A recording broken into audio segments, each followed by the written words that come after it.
The House has just voted in favor of formalizing the impeachment inquiry into President Biden.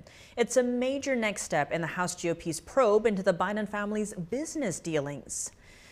NTD's Melina Weisskopf joins us from Capitol Hill with more. Melina, talk to us about what this vote means for the investigation.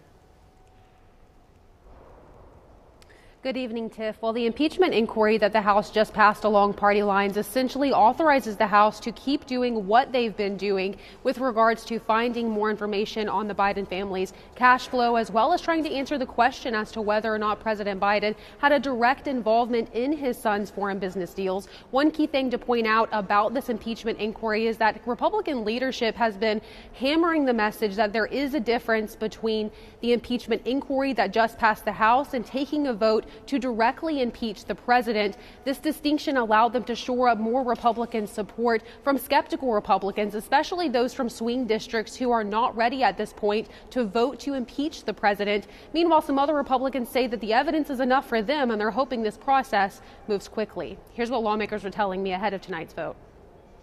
I think we should be bringing the case already. It seems like the evidence is just incredibly hard to ignore at this point.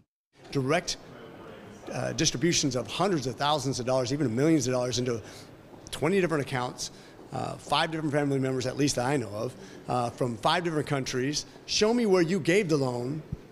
Show me where that money went out, because that's pretty easy to prove. So one of the reasons why Republicans say that they want to have the impeachment inquiry vote is to back up their subpoenas, like the contempt of Congress charges that they might press on Hunter Biden. Do you think that will have any legal standing? Should it go to court? No.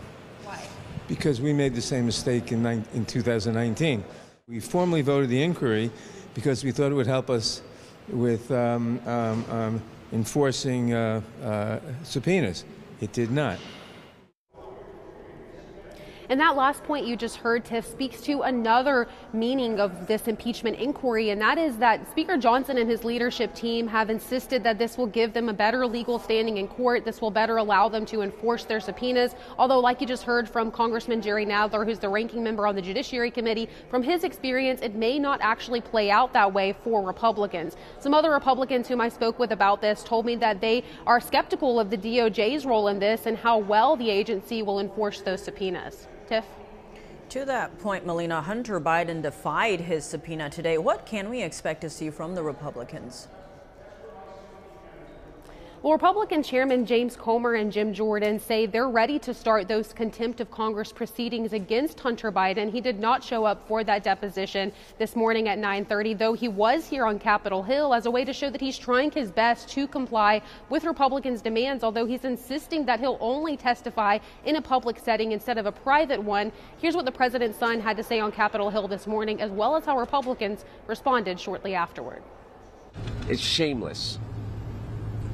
There's no evidence to support the allegations that my father was financially involved in my business, because it did not happen. What are they afraid of? I'm here. I'm ready. If you do it in an open format now, you're going to get filibusters, you're going to get speeches, you're going to get all kinds of things.